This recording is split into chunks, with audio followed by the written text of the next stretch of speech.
Үкімет әзірлеп, парламент мақұлдап, президент қол қойған жаңа салық кодексі келер жылдан бастап күшіне енеді. Салық жүйесі түбегейлі негізінен өзгергелі тұр. Бұл саладағы реформа әрбір азаматқа, әр кәсіпкерге, тіпті шетелден келетін инвестицияға дейін әсер етпек. Ал осыдан 3 күн бұрын ғана үкімет дағдарысқа қарсы шұғыл шаралар тізімін жариялады. Бұл салық салмағын қаншалықты төмендетеді. Алдағы уақытта бизнесті, қарапайым халықты не күтіп тұр, ашық алаңда талқылаймыз. Ассалаумағалейкум.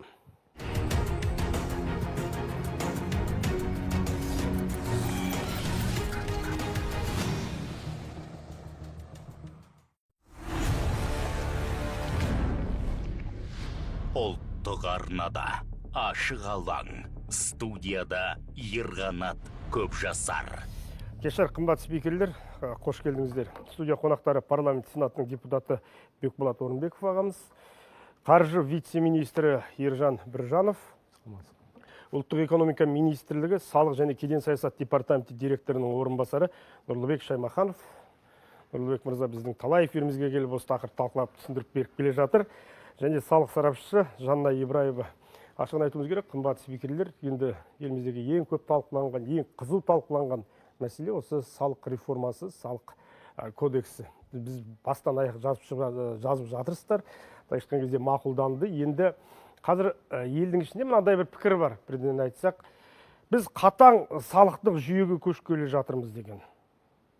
Әрі қарай не болады күніміз деген сияқты. Естіп жатырсыздар ғой күнде. Бұл пікірмен қаншалықты келісесіздер? Одан кейін бұл салықтық реформаның негізгі философиялық мақсаты неде? Тек қана салықтық жүктемені, салық кірістерін арттыру ғана емес шығар. Қалай ойлайсыздар? Бастайын. Жалпы қатаң деп айтуға болмайды. Онымен келіспейміз. Әрине салық кодексіне көптеген жеңілдіктер бар. Және шағын және орта бизнеске көптеген қолайлы жағдайлар жасалған. Осы арнаулы салық режимін өзіне айтып өтсек, ол жерде шекті мәндер, яғни табыс көлемі осы режимді қолдану үшін ұлғайтылған. Қосылған құн салығын олар төлемейді. Сондықтан бұл жерде көптеген жеңілдіктер бар, және одан бөлек салықтық әкімшілендіру бөлігінде көптеген сервистік жүйеге көшу сияқты көптеген жеңілдіктер бар. Сондықтан бұл жерде салық жүйесін қатаң деп айтуға болмайды. Керісінше, бұл жерде шағын және орта бизнесті қолдау үшін жағдайлар жасалған. Енді қосымша айта кететін болсақ, жаңа салық кодекс шеңберінде есептілікті біз 30% азайттық, салықтың санын 20% азайтылды. Инвестицияны белсендіру шаралары да осы жаңа кодекс шеңберінде көрсетілген. Және де салық төлеушілермен форматты біз электрондығы түрге ауыстырдық. Тексеру түрлері де барлығы электронды түрде жүргізілетін болады. Осы бастапқы қағидалардың бірі осы. Оны цифрлық форматқа ауыстыру және де салық төлеуді жеңілдету, микро және шағын бизнес өкілдеріне қолдау көрсету, түсіндіру жұмыстарын жүргізу. Бұған байланысты бізде жаңа кодекс шеңберінде фискалды сүйемелдеу, көмек принциптері енгізіліп отыр. Жанна ханым. Жалпы өзім келетін болсам, бұл жаңа салық кодексінің тиімді жақтарын мен бар деп айта алмаймын, мен келіспеймін. Себебі біріншіден бізде упрощенка деген бар. Қазір енді 795 ОКЭД-тан 44 ОКЭД-ке түсірді ғой. Санын түсірді, бірақ саны бар, сапасы жоқ көмек болып тұрды. Өйткені общеустановленный режим бұл расходтарды вычетқа ала алмайды. Яғни барлық упрощенкалардың барлығы енді дробление 2 есе жүргізіледі. Біріншісі общеустановленный мен жұмыс жасайтындар бір бөлек, упрощенкамен жұмыс жасайтындар олар бір бөлек. Екі жаңағы бизнесті ашуларына тура келеді. Сосын бізде малый және средний бизнестің көбінесе соған болып жатыр ғой. Негізінде бюджетті толықтыратын бізде крупный бизнес, малый средний бизнестің үлесі қатты көп емес. Сондықтан да қазір бізде Қырғызстан, Өзбекстан мемлекеттері біздің жаңағы шағын кәсіпкерлерді өздеріне шақырып жатыр. Себебі ол жақта тиімді салықтық пайыздар, льготалар көп қарастырылған. Сондықтан да мен жаңа салық кодексінің тиімді жақтарын көп деп айта алмаймын. Және электронды түрде деп айтып жатыр. Бізде қазір кабинет налогоплательщика бар және ИСНА деген бар. ИСНАда ылғи сбой бізде. Яғни бухгалтерлер ылғи қиналып, екі жақта екі системаның басын біріктіре алмай, бір жұмыс толық жүзеге асырылмай, техподдержка жауап бермей, осындай қиыншылықтар болып тұрады негізінде. техникалық жағдайлар туралы айта кетейін. Біз жаңа кодексті келесі жылдан бастап енгіземіз ғой. Оның алдында осы дайындық жұмыстарын жүргізіп жатырмыз. Мысалы, 7 жүйені бір жүйеге қосып жатырмыз. Сондықтан қазір жаңа салық кодексіне ісіне енбей тұра, жаңа жаңғырту жұмыстарын жүргізіп жатырмыз. Енді бұның қажеттілігі қазір туындап тұр, себебі осы жүйелер кезінде 2000 жылдардың басында енгізіле бастаған. Нысана тапсыратын кезде серверлік қуаттылық жетпей қалуы мүмкін, немесе толыққанды нысана алынбай қалатын жағдайлар болды. Қателіктер көп болды. Сондықтан осы жүйені шешіп, жаңа кодекс шеңберінде жаңа жүйе, жаңа кодекс біз қабылдау үшін осы жұмысты биыл жүргізіп жатырмыз. Әрине, олқылықтар бар. Осы процесстерді біз қазан айында аяқтаймыз. Өзіңіз ойлаңыз, 25 жылдық тарихты, 25 жылдық барлық деректерді миграция жасап жатырмыз жаңа жүйелерге. Әрине, ондай болады жағдайлар. Кабинеттің ішінде техникалық олқылықтарға байланысты біз алдын ала хабарлап, егерде ондай жағдайлар қайталанса, айыппұлдар жасаламай, сондай шараларды біз қабылдап жатырмыз. Ол қазір жаңа жылға дейінгі шаралар ғой, ал одан кейін қалай болады? Одан кейін әрине. Үкіметтің өткенде жариялаған шараларына байланысты оларды да қамтып өтсеңіздер. Үкімет қосымша жаңа салық кодексіне жеңіл өту режимін қарастырып отыр. Ол дегеніміз, мысалы, микро және шағын бизнес өкілдерін жаңа жылдан бастап кодекс енгеннен кейін өткен жылдарға тексеріс жүргізбейміз. Мысалы, шағын бизнестің 3 жылдық кезеңі бар ғой. Мысалы, 25-ші, 24-ші, 23-ші жылдың деректерін көтермей, оларға салық міндеттемелерін қосымша жүктемейміз. Ол біріншіден. Бірден төпештемейміз дейсіз ғой енді. Енді тексеріс жүргізілмейді. Екіншіден, камералдық бақылау осы жаңа кезеңге дейін жүргізілмейді. Ол да екінші қосымша. Үшінші айта кететін жағдай, егер бастапқы қарыз өтілсе, бюджетке толыққанды түсірсе, онда үстемақы және айыппұл салынбайды. Онда біз алып тастайтын боламыз. Тағы айта кететін жағдай, жаңа кодексқа енген кезде кейбір кәсіпкерлер, мысалы, бүгінгі таңда статустар бар, жеке кәсіпкер деген, бірақ ол жеке кәсіппен айналыспайды. Немесе заңды тұлғалар бар, олар көбіне қызмет түрлерін атқармайды. Соларды бір мезетте біздің санаттан алып тастау үшін оңтайландырған жүйе енгізгелі жатырмыз осы қосымша көмек ретінде.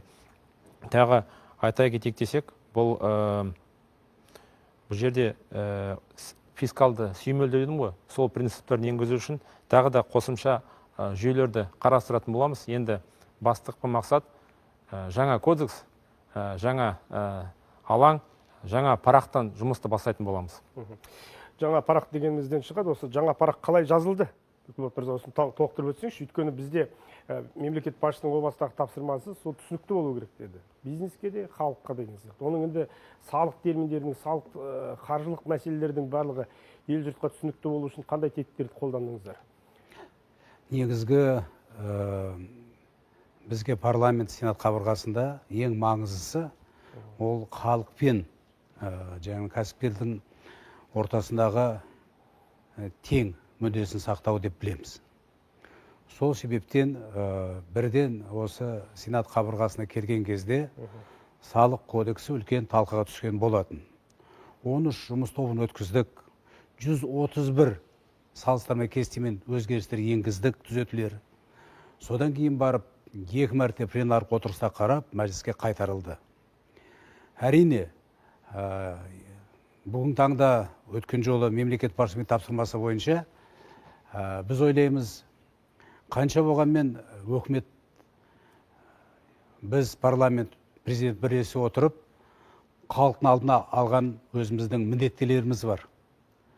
Салық жүйесінің ең біріншіден жаңа кодексі, ол жаңа айтып отқан өзіміздің тепе-тең сақтай отырып бір бөлек. Екіншіден бүгін таңда біздің салық түсімі мәселесі екінші. Үшінші мәселе бүгін таңда біз жаңағы айлық есептік көрсеткіште келетін болсақ, оның ішіне әр отбасыға бөлінетін атаулы әлеуметтік көмек бойынша осындай салалар бойынша халыққа берілетін. Бұған да осы салаларға қаржы көлемі жылдан жылы өсу қажет. Қосымша құн салығы негізгі өзіміздің пікірдің негізгі 2007 жылы 20% болатын. соны келіп 12-ге түсірдік, енді қайтадан барып 16-ға апардырмыз. Жалпы көрші мемлекеттерді бұл саясатта бір қалыпты бір деңгейде ұстағанда мүмкін осындай бюджетке салық түсетін көлемі азайып кетпейтін еді деп біз есептейміз. Енді жаңа тетіктер бойынша мен толық келісемін. Ең біріншіден осы қараңызшы, парламенті қабырғасында заң қабылданды. Бірақ оның ішінде өкіметке жүктелетін 98 норматив құқықтық актілер бар. Заң толық жобасы бар.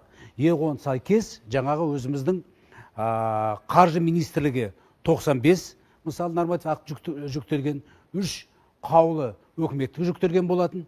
Соны жаңа айтып отқан мәселелер халықтың ішінде ең біріншіден жаңа айтып отқан бұғында жеңілдетілген жаңағы салық режимі бар ғой, осы қалай жұмыс жасайды.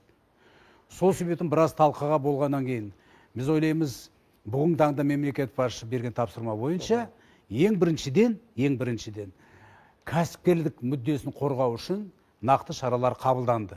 Оны сіздер енді осы жерде талай теледидар бәрінде толық сараптап айтылған болатын. Біз ойлаймыз, салық кодексі іске асырылатын мәселесі бүгінгі таңда біртіндеп дайындалып барып өтпесек, бұл ертең өзінің теріс әсерін тигізу мүмкін.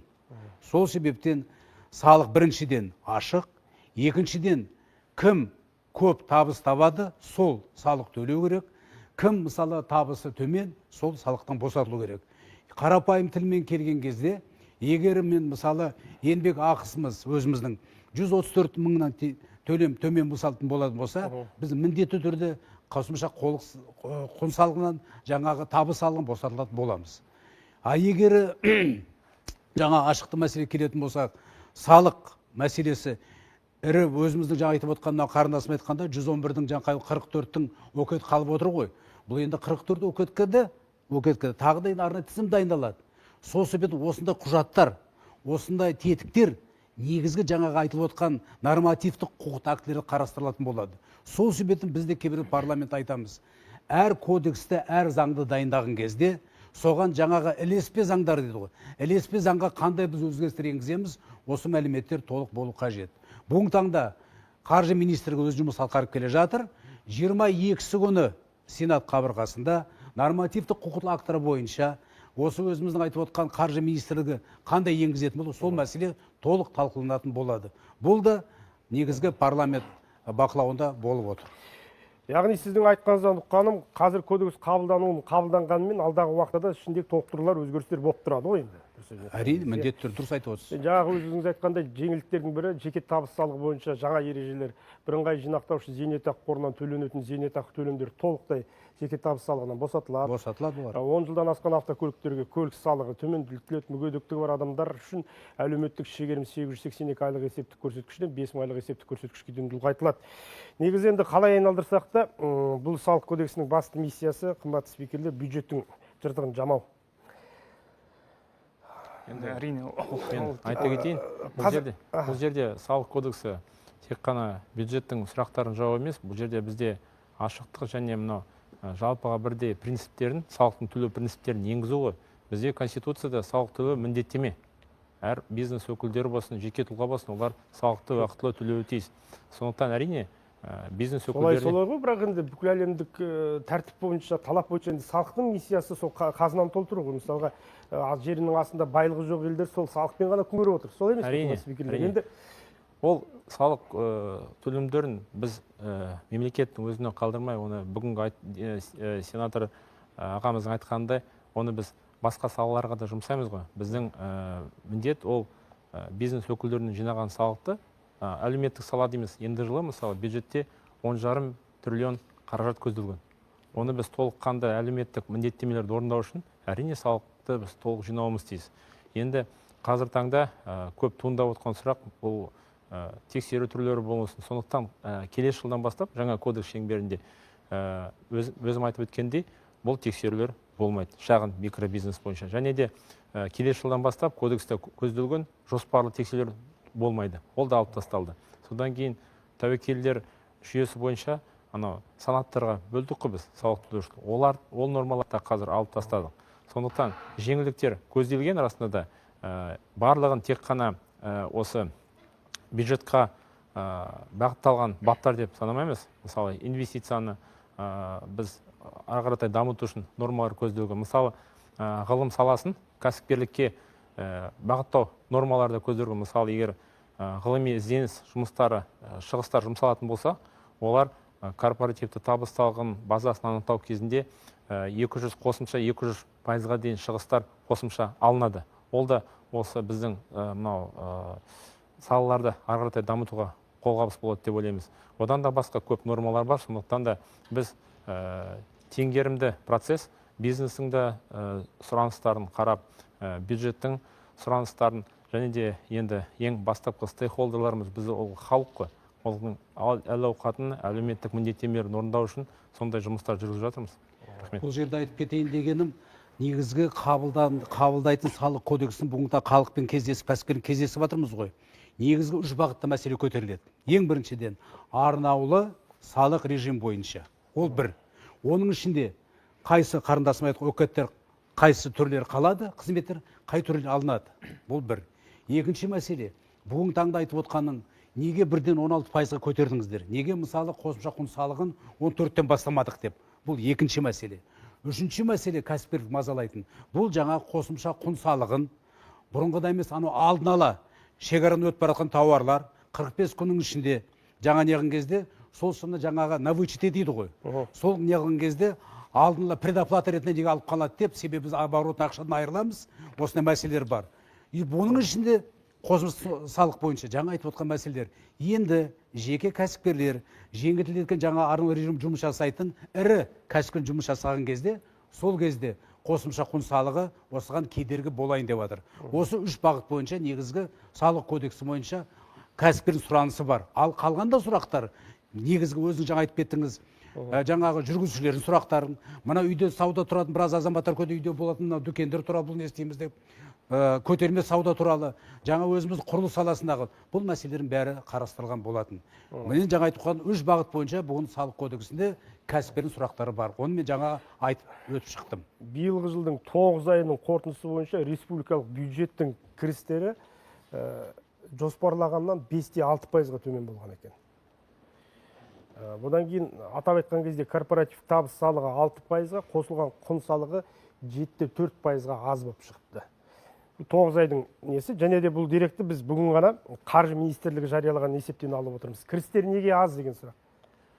Ақпарат бере кетейін. Бүгінгі таңда бізде жергілікті бюджет бар және де республикалық бюджет бар ғой. Ал екеуін қосқанда бізде мемлекеттік бюджет деп атаймыз. 9 айдың қорытындысы бойынша біз мемлекеттік бюджетті толыққанды орындадық. Егер жоспар 16-да 8 триллион болатын болса, қазір таңда 17-де 3 триллион қаражат мемлекеттік бюджетке түсті. Ол 103%-ға орындалды. Бірақ республикалық бюджеттің көлемі бізде 292 миллиард сома жеткіліксі болды 9 айдың қорытындысы бойынша. Оған бізде мынау макро көрсеткіштер себепші болды. Өзіңіз білесіз, біз жоспарлаған кезде мұнайдың бағасын айта кетейік. Мұнайдың бағасы $75 деп жоспарлаған болсақ, қазір таңда осы 9 айдың қорытындысы бойынша $70 болып саналды бізде. Енді әр баррельден $5 азалу, ол бюджетке өте көп әсерін тигізеді. Одан басқа да мынау бастапқы мынау шикізат түрлері тауарлар бойынша мынау жоспарланған бағаларға сәйкес келмеуді осы әсерін тигізді республикалық бюджетке. Бірақ өзім айтқандай, мемлекеттік бюджетті қарастырғанда жергілікті бюджет артығымен қаражат төлегендіктен осы балансты сақтап, қазір мемлекеттік бюджет толыққандай ақшасын алып отыр. Жылдың аяғына дейін қосымша шаралар қолданып, барлық өзіміздің міндеттемелерді орындайтын боламыз. 2 ай қалды ғой. Үлгересіздер ме? Әрине. Біз мына халықтан жаңа салық кодексіне не күтесіздер деп, елдегі азаматтар ішіндегі өзі күн сайын жаңа бір қосымша арқылы сауалнама жүргізіп отырамыз. Әдетке айналдырдық, бір тыңдап алсақ ел азаматтарының пікірін. Инфляция көтерілсе, банктерінде ставкасы көтеріледі, барлық жағынан. Тұрақты түрде ештеңе өзгермейді. Ставка өседі. Халыққа қиын болады әрине. Кіші және орта бизнесқа деген жеңілдіктер бар екен. Көптеген адамдар одан уайымдап қорқып жатыр. Менің ойым енді онда бір жағынан жақсысы да болады деген ойдамын. Қарсымыз, но қарсы дегенде 16%-ке көтергенмен де удобство дұрыс емес деп ойлаймын. Физлицаларға Салық кодексі тоже заман ағымына сай деп ойлаймын, менің өз ойым. Өйткені инфляция бар, товардың қымбаттауы бар, және де көптеген еліміздегі бизнесмендер салықтан қашу арқылы заңсыз бизнес жүргізіп отыр. Соған өзінің пайдасы тигізер деп ойлаймын. Нацбанктың базовый ставкасы көтеріп жатыр. Одан уже ипотека, автокредитование бәрі қымбаттайды деп ойлаймын. Экономикалық тұрғыда да басқа мемлекеттердің әсері, басқа валютаның әсері болғандықтан мүмкін өзгеріп жатқан шығар, өйткені халықаралық қатынастар, халықаралық сатылымдар болады. Соған байланысты біздің Қазақстанда оны өз арасынан түзету ретінде істеп жатыр. Бұл жаңа өмірдің нормасы болғандықтан бәріміз бейімделеміз деген ойдамын. Бұл енді елдегі барлық азаматтың пікірі емес, түсініп отырған шығарсыздар, бір 10 шақты азамат өзінің ойын айтып жатыр. Дегенмен де әлеуметтік желі бар, басқаны оқысаңыздар да енді әртүрлі пікірді кездестіресіздер. Уайым көп көбінесе. Ал мысалға жаңағы жоғары білімді азаматтар, кәсіпкерлердің өздері керісінше салық көтерілсе, бірақ әлеуметтік әділдік орнаса, біз қарсы емеспіз деген сияқты өздерінің пікірлерін білдіріп жатқанда жасырын емес. Солай емес пе? Әрине, жаңа айтып отырып жатыр, инфляцияға әсері бар деп, қосылған құн салығын көтерген кезде оның әсері бар екенін біз алдын ала айттық. Оның өзінің болжамды есептері бар. 2-2,5% мөлшерінде инфляцияға әсері болуы мүмкін. Но бірақ ол тек бірінші жылы ғана, одан кейін ол тұрақталады. Өйткені бірінші көтерілген жылы әсері болуы мүмкін. Бірақ негізгі фактор емес қазіргі уақытта инфляция әсері отырған. Бірақ бұл жерде ерекше айтып отыру керек, ол қосылған құн салығын көптеген салалар төлемейді. Мысалы, ауыл шаруашылығындағы шаруа және фермер қожалықтары, олар толығымен қосылған құн салығынан босатылған, НДС төлемейді. Және де жаңа айттық, арнаулы салық режимі орнатылған декларация негізіндегі, ол жерде кәсіпкерлердің бәрі босатылған. Яғни ол жердегі шекті біз көтердік. Бұрын қазіргі заңнамаға сәйкес 48 мың айлық есеп көрсеткіш мөлшерінде болса, яғни 189 миллион теңге шамасында. Енді ол 2 миллиард 400 миллион теңге шамасында болады, одан да асуы мүмкін 600 мың МРП. Яғни сол шекке дейін табыстап отырып, ол арнаулы салық режимін қолданады және де қосылған құн салығын төлемейді. Бұл дегеніміз, оларға қосылған құн салығының тікелей әсері жоқ. Және де ауыл шаруашылығының тауарын өндіруші заңды тұлғалар бар. Олар қосылған құн салығын қазіргі уақытта 70%-ке азайтып төлейді. Енді ставка көтерілгеннен кейін олар 70 емес 80%-ке азайтады және де тек 20%-ін ғана төлейді. Ол қазіргіден де төмен төлейтін болады. Сондықтан бұл жерде салық реформасының қатты әсері жоқ. Ол бір жағынан ставка көтерілсе, бір жағынан ынталандыру шаралары көзделген. Жаңа айтып отырмыз, салық жүйесі тек қана салық жинаушы емес, ол ынталандырушыда, қайта бөлушіде өзінің міндеттері бар. Соның арқасында осындай көптеген жеңілдіктердің арқасында жаңа айтып өтті. Жеке тұлғаларға жеңілдіктер бар, жеке табыс салығы бойынша, көлік салығы бойынша. Сондықтан осы жеңілдіктердің барлығы ол инфляцияның әсерін төмендетеді. Енді баяндамашына қоса айта кетейін, қосылған құн салығы бойынша өңдеушілерге де жаңа нормалар біз қарастырдық. Егер ол шетелден шикізат алатын болса, үшінші елдерден, ол осы қосылған құн салығын бір жылдың ішінде төлеуге мүмкіншілігі бар, кешірек төлеуге мүмкіншілігі бар. Бұл дегеніміз біз енді тек қана Бұлай шикізат шетелден алатындарға ғой, шетелден алатындарға, мысалы, өңдейтіндерге сондай бір жақсы нормаларды енгіздік. Енді статистикаға жүгінсек, бүгінгі таңда қосылған құн салығын біздің мемлекетте тіркеуде тұрған 130 мың төлеуші бар. Енді 2 миллионнан астам бизнес өкілдері бар, соның 130 мыңы ғана қосылған құн салығын есепте тұр. Тым аз дейсіз ғой. Аз, иә. Сондықтан біз осы ауыртпашылық көбіне орта немесе жоғарғы бизнес өкілдеріне түсуі мүмкін, ал микробизнес, шағын бизнес өкілдеріне мұндай ауыртпашылық азырақ болуы тиіс. Және де жаңа режимдар бойынша бізде көп өзгерістер енгізілді. Мысалы, қазіргі оңтайландырған декларация деп бүгін баяндаушылар айтып жатыр. Ол жерде де біз жаңа жеңілдіктер қарастырдық. Егер де бұрындайын 200 адам ғана шектеу болса, жұмысшылардың саны, ол шектеулерді алып тастадық. Бүгінгі таңда тек қана мысалы бөлшек сауда режимімен 376 түрмен ғана айналыса алатын болды. Оны біз ұлғайтып 1000-ға жақын қазір түр көбейетін болады. Сондықтан көптеген өзгерістер бар. Енді өзіңіз айтқандай, бұл табыс түрін ұлғайтатын болса, салық арқылы, оның шығыс жағын қалай тексеру керек деген сол сұраққа итермелеп тұрсыз ғой. Онда біз түсінеміз. Қазір таңда біз жаңа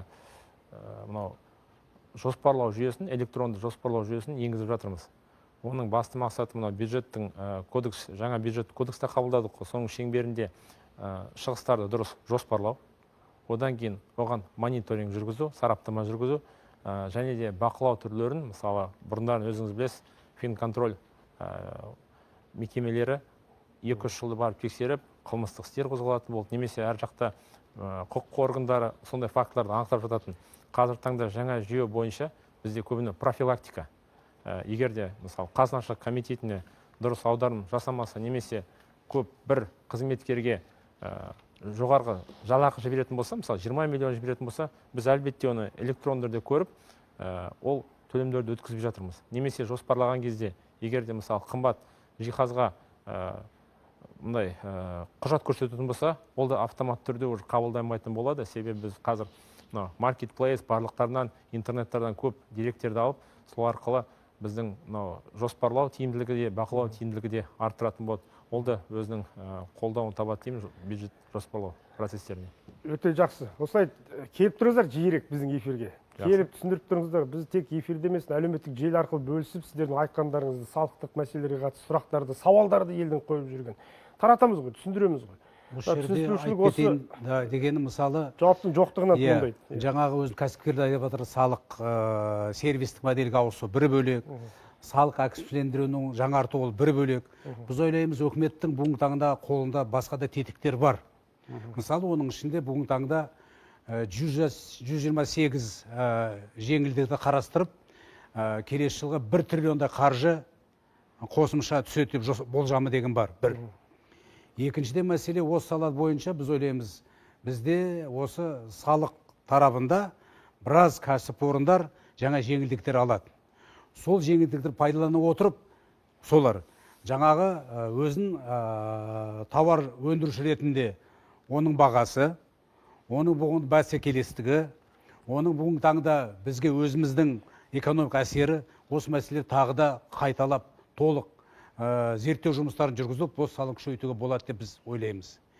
Екінші мәселе, бұл жерде жаңа айтып отқан енді осы салық кодексінде жаңа корпоратив табыс салығын көтеріп жатыр ғой. Бұның ішінде жаңағы бізді қатты мазалайтын мынау банк саласындағы. Бұлар жаңағы бүгінгі таңда жаңағы кредит алған кезде 25%-ға дейін көтерейін деп жатыр. Оның ішінде бірақ екінші тетігі бар, бұл салық кодекс бізді кішкене қуантатын. Егер жаңағы даму экономика салынатын болса, кредиттер, онда 20%. Бірақ өкінішке орай бұл жерде жаңағы айтып отқан мынау ойын сауықтыру мәселесі 25%-ға көтерейін деп жатыр. Бұл енді саясат дұрыс шығар. Бірақ жаңа айтып отқан өзіміздің арналу салық режимі тағы да қайтап қаралып жатыр. Сол нәтижесі біз білетін себебі кәсіпкерлердің айтылып отқан әлеуметтік желіде кездесу барысында мәселелер мен жаңа 3 бағыт бойынша айтып кеттім ғой. Осы мәселе шешім табатын болса, біртіндеп дайындалып, мен ойлаймын, бұл салық кодекс өзінің негізгі ары болашағы бар деп есептеймін. Жақсы. Жанна ханым, үндемей қалдыңыз ғой, спикерлердің жауабы қанағаттандырып жатыр ма? Жоқ, жалпы мені қанағаттандырып жатқан жоқ. Міндетті түрде қарсы шыға берудің қажеті жоқ, сіз өзіңіздің пікірін айтып, ойларыңызды жай аргументтеп айтып берсеңіз. Мен енді кәсіпкерлердің атынан шығып тұрмын ғой, мені де түсінетін шығар бұл жерде. Мысалы, бізде президент айтты, жаңа салық кодексі қарапайым тілмен жазылған, түсінікті болу керек деп айтқантын. Алайда енді жай ғана адамдар, кәсіпкерлер ғана емес, налоговый консультант болып, менің өзім, мысалы, ол кодексті бір статьядан екінші статьяға жібереді, переходные положениялары бар, мысалы, яғни оны оқу бір жеңіл деп айта алмаймын. Бұл біріншіден. Екіншіден, 2 миллиардқа дейін без НДС жұмыс істей алады. Бұл керемет деп жатқанымен де, бұл жерде жаңа 44 список болғанның өзінде общий установленный режим, бұл жерде упрощенканың жаңағы нелерін, расходтарын вычетқа ала алмайды. Яғни 44 окет болғанның, егер түбіне қарай сүңгейтін болсақ, ешқандай пайдасы болып тұрған жоқ негізінде. Сонымен қатар, мысалы, бізде көптеген кәсіпкерлердің көбісі, жаңағы бізде енді шағын және орта бизнес айтып тұрмын ғой, олар шетелге кету мүмкін дедік қой. Солар шетелге кету арқылы услугаларын бізге сатса, мысалы, сол кезде біз оны вычетқа ала аламыз да, шетелден болса жаңағы КПН за нерезидента, НДС за нерезидента деген секілді. Сондықтан да бұл жерде мен жаңа салық кодексі тиімді дегенге мен қатты келісе алмаймын негізінде. Жақсы, мен сіздің сұрағыңызды жалғастырайын онда. Ұлттық экономика министрлігінің есептеуінше жаңа заңның әсерінен елде 300 мыңға жуық кәсіпкерлік нысан жабылуы мүмкін делінген екен.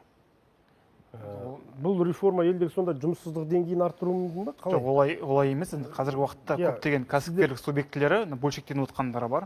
Жаңа біз айттық қой, өйткені шекті мән төмендеу болғаннан кейін сонда асып кетпеу үшін, салықты азырақ төлеу үшін, қосылған құн салығын төлемеу үшін бөлшектеніп отқан. Яғни өздеріңіз адамға қатысты емес, компанияларға. Барсаңыздар, бір мысалға ресторанға барсаңыздар, 2-3 касса болуы мүмкін, бір дүкенге барсаңыздар, 2-3 касса болуы мүмкін, сондай бөлшектеніп отқандар бар.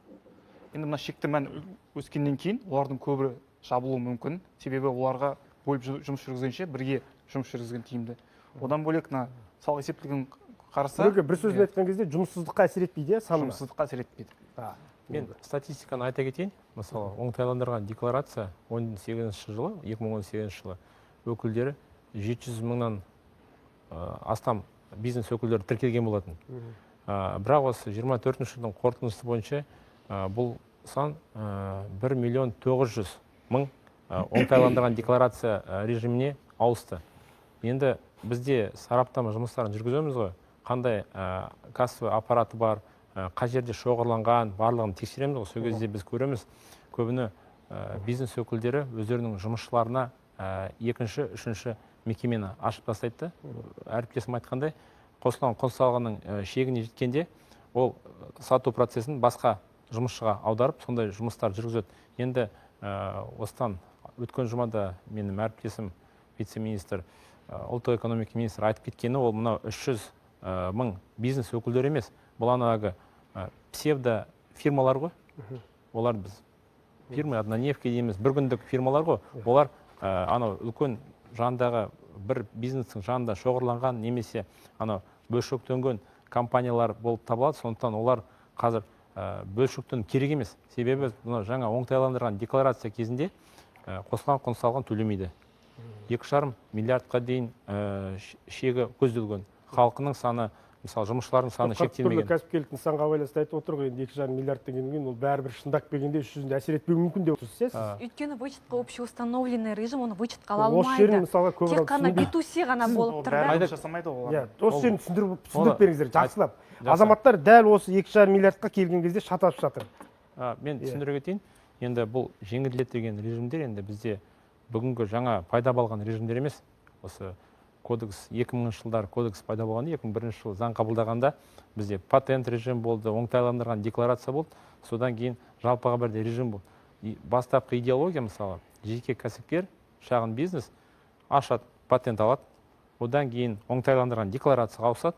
Одан кейін жалпыға бірдей режимға ауысады. Сондай бір эволюционный жол болу керек деп сондай тұжырымнан болғанда. Бірақ қазір таңда оңтайландырған декларацияның мысалы мөлшері төмен.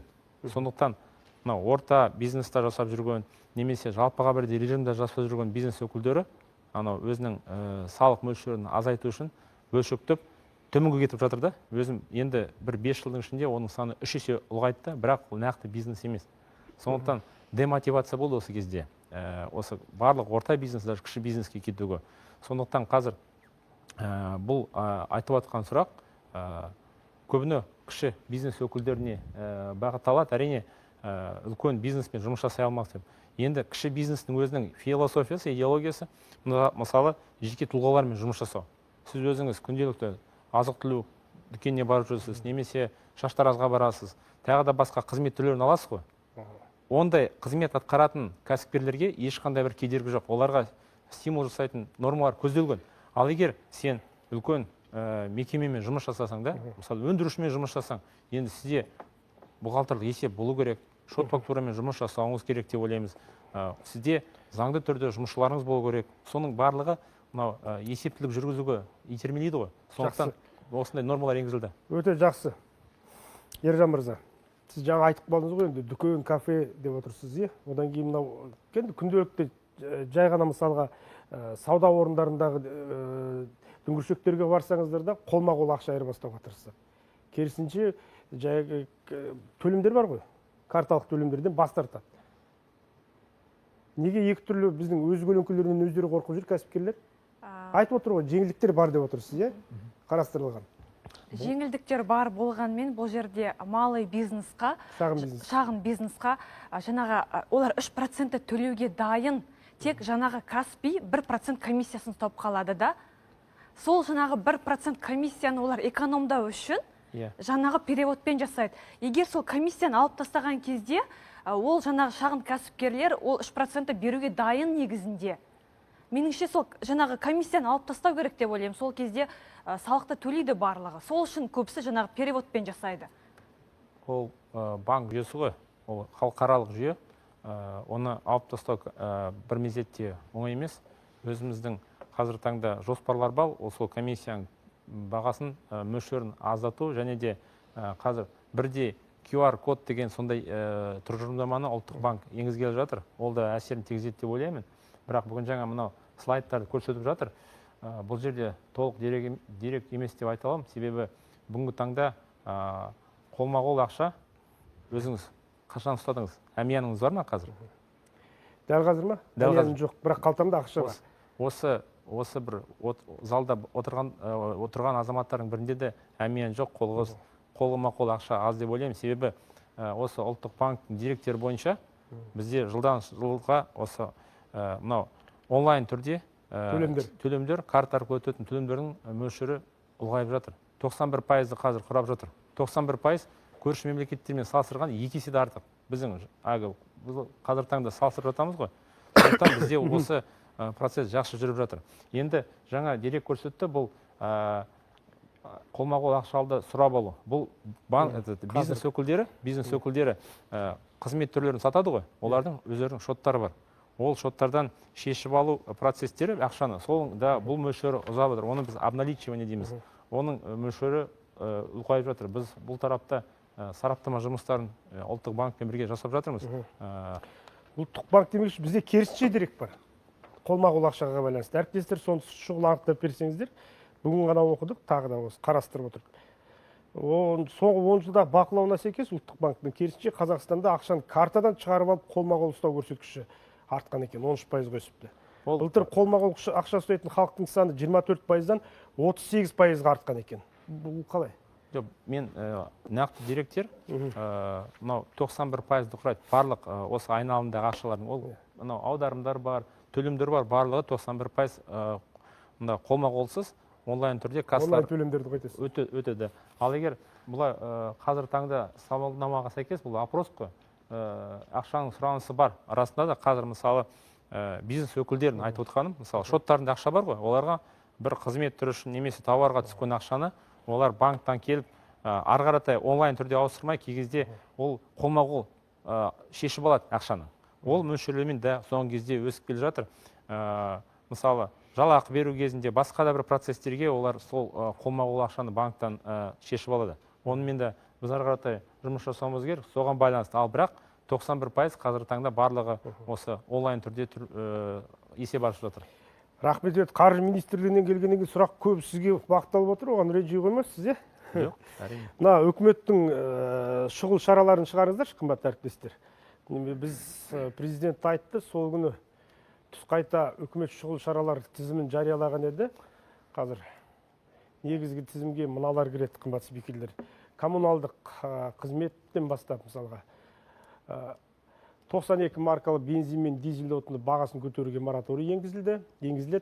Барлық тұтынушылар үшін коммуналдық қызметтер тарифтерін көтеру 26 жылдың 1 тоқсанның соңына дейін, көктемге дейін ғой, тоқтатылады. Жаңа салық кодексінің шағын және орта бизнес қызметіне теріс әсерін азайту мақсатында артық шектеулерді алып тастау шешімі. Осыны айтып беріңізші, артық шектеулерді алып тастау шешімі жайында. Жаңа салық кодексінің шағын және орта бизнес қызметіне теріс әсерін азайту мақсатында. Енді өзімді басында айта кеткен болатын, енді қайта айтайын, бұл жерде осы жаңа кодексқа бизнес өкілдері, микробизнес және шағын бизнес жеңіл өту үшін осы шараларды қосымша қарастырып жатырмыз. Ол үшін сәйкесінше қазір құжаттар дайындалып жатыр. Олардың бірі, өзім айтқандай, осы категориялар бойынша тексеру жұмыстары болмайды. Тексеру болмайды. Біріншіден, өткен жылдар үшін барлығын біз қарым қатынасты жаңа жылдан ғана бастаймыз. 26 жылы сол кезеңді ғана тексере аламыз уақыт өткеннен кейін. Ал мысалы өткен жылдар үшін сіз осыншама табыстан төлемедіңіз, сізге айыппұл немесе қылмыстық іс қозғалады деген сұрақтарды көтермеу үшін біз ол кезеңдерді автоматты түрде жауып жатырмыз. Амнистия сияқты ғой былайша айтқан кезде. Иә, дұрыс айтасыз. Енді екінші бұл камералды бақылау. Да, камералды бақылауды жүргізбейміз. Және де өзім айтқандай, егер бүгінгі таңда салық толық төленбей қарыз болса, бастапқы соманы төлесеңіз, онда үстемақы айыппұл салынбайды. Ол да алып тастау жақсы бір қадам болып есептеледі. Және де тағы бір осы қадамдардың ішінде бізде айта кететін жағдай бұл қосылған құн салығы бойынша шектен асып кеткен кезде, мысалы, өткен жылдар біз көп тексеру жұмыстарын жүргізген болатынбыз, онда айыппұл пайда болады. Мысалы, Каспий магазин алқы сатқан тауарлар бойынша солардың біз бөлек санап, соларға айыппұл салған болатынбыз. Осы бір шаралардың бір ретінде сол айыппұлдарды алып тастау және де осында тексеріс жұмыстарын жүргізбеу осы тарап бойынша. Тағы бір өзгеріс бұл, мысалы, бізде тіркеулерді жарамсыз деп тану туралы талап арыздардан бас тарту сот органдарына. Онда біз қарастырып жатырмыз. Мысалы, кей кезде бізде осы қарым-қатынас болмады деген деректер, бастапқы қосымша деректерді көріп, сот арқылы оны дәлелдейтін боламыз. Осы категориялар бойынша біз сот органдарына енді жүгінбейтін боламыз, осы өткен жылдар бойынша. Тағы айта кететін болсақ, бұл оңтайландыру процестерін енгізу, бизнес жабылатын арыз берген кезде көп тексеріс жүргізбей, камералы тексеріс жүргізбей, банктардан деректер алмай, соны оңтайландыру, тез жабу процестерін енгізу осы категориялар бойынша. Осы үкімет шараларының бірі болып танылады. Рахмет. Енді Бекболат мырза, сіз де өз ой пікіріңізді білдіріп кетсеңіз, қарасаңыз үлкен жеңілдіктер жасалып жатыр. Біріншіден біз 10 триллионнан астам қаражатқа әлеуметтік бағдарламаларды қолдауға бөлек деп отырмыз. 10,5 триллион, 10 триллион 4 дедіңіз, е? Онда 4 триллион. Өте үлкен қаражат қой енді. Сонымен бірге салықтық түсімдерді көбейтпекшіміз. Мақсат екеу емес, екі түрлі емес па, бір-біріне қарсы емес па, мына екі мақсат? Бұл жерде мен ойлаймын, экономиканы біз нығайтпасақ, дұрыс па? Онда қоғамның жағдайын арттыру мәселесі қалай шешім табады? Оның ішінде екінші мәселе біз ойлаймыз, бұл салық кодексін. Сол ғой. Бұның тағда кеше ғана мемлекет басшының өкіметпен бекітілген шаралар жаңа көрсетіп отқандай өз нәтижесін бірден бере бастады. Себебі кәсіпкерлердің біраз шағымдары түскен болатын 2023, 24, 22 жылдары атқарылған жұмыстардың келісімшарттарды салық базасын ұлғайту бойынша тексеру жұмыстар басталып кетті. Бұл жұмыстарды біз қуантады. Осындай жаңағы кәсіпкерлер қолдау көрсеткеніне байланысты. Бұның ішінде халықтың ортасында бізді қатты мазалайтын, өткен жолы базалық ставка көтерілгеннен кейін біраз банкалар ипотека бойынша жұмыстар тоқтатты. Бұдан бірден соған жауап болды. Бүгін таңда осы сала бойынша қосымша 500 миллиард қаржы бөлініп отыр. Сол себептен өкімет өзіне алған міндеттемелерді экономиканың жаңа халықтың тұрмысын арттыру барысында жұмыс атқарып келе жатыр. Бірақ екінші жағын біз ұмытпауымыз керек. Оны экономиканы біз нығайтпасақ, бұл мәселе өзінің шешімін табу өте қиын болады. Сол себептен салықтың кодексінің мақсаты, жаңа қарындасым айтқандай, қарапайым, түсініктеме және халықтың ішінде халықтың жағдайын ойластыра отырып, оның ішінде халықты түсінеді. Кеше мұғалімдер, кешегі дәрігерлер, осылардың бәрін ертең алатын өкіметтің бюджеттен айлықтары бар. Міндеттемелер бар өкіметтің алдында. Сол себептен жаңа тағы да айтып отырмын. Бұл жерде қоғамның жағдайын арттыру мәселесі, егер экономикамызды нығайтпасақ, бұл мәселе шешім таппайды. Жаңа айтып отқан шұғыл шаралар өз нәтижесін береді біз сенеміз. Себебі оның жаңағы біріншіден айтып отқан қарындасымыздың ОКТ-қа байланысты мәселе. Себебі бұрынғыда 44 болды ғой, қызметтер түрі. Соған кеп тоқтады. Халықтың өтініші сондай болған, кәсіпкерлердің. Ештемеге тимей қойыңдар, сол 44 түрін қалдырып берсеңіздер, сонымен қалдырды ма? Қалдырды. Екінші мәселе, жаңа айтып отқан енді қосымша құн салығы бойынша. Бұл айтып отқан біз жаңағы 22 күні дөңгелек стол болады ғой. Бұл мәселе тағы талқыланады. Сол себептен халықтың, кәсіпкерлердің, халықтың екі ортасында халықтың отмауымыз керек. Жаңағы сұрақтарын толық дайырлап, ертең осы салықтың кодексін халыққа асыратын бастан бір құжаты нормативтік құқықтық актілер. Сол себебін біз өкінішке министрлікке келген кезде парламент қабырғасына айтамыз, заңның бәрін түсіндік, бастапқасын бәрін белгілеп бердік. Олар айтады, жоқ, бізге мынандай болатын ережелерді, өзіміздің қаржылық министр шығаратын бұйрықтары осы бізге қалдырасыздар деп, біз енді айтып отырмыз. Осы мәселені талқылап, ертең тағы да қарастыратын боламыз. Әрине, бұл жерде жаңа мен айтып отқандай, біртендеп жаңа салық кодекс мәселесі ашу, жаңада өзіміздің бірден не қылмасақ, ол дайындық жұмыстары да жүріп жатыр. Бірақ сіз айтқанда халық бұл толық түсінбей жатыр. Өкінішке орай. Рахмет. Әдетте қаржы министрлігі эфирге келсе, экономика министрлігі келмей қалып, экономика келсе қаржы келмей қалып, бір-бірімізді бір қанат жоқ құс сияқты бір жақ толтыра алмай қиналып едік. Бүгін енді біраз сұрақтарға жауап алдық. Қымбатты спикерлер, заңды білмеу жауапкершіліктен құтқармайды дейміз, басқа дейміз, анау дейміз, мынау дейміз, қалай дегенмен енді қазір технология заманы, салық кодексімен қалай болса да бір рет жақсылап танысып алыңыздар. Содан кейін барып енді сұрақтарыңыз туындап жатса, ол салық сарапшыларына балаларыңызға болады. Бізді алаңдататын мүлдем басқа мәселе, мынау экономикада лаффер қисығы деген түсінік бар, яғни салықтық жүктеме көп болған кезде, басында түсім көбеюі мүмкін, бірақ айналып келген кезде экономиканың, бизнестің өзі банкротқа ұшырап, түсімнің өзіне зар болып қалуымыз мүмкін деген қауіп бар. Алаңдататын осы. Сау болыңыздар.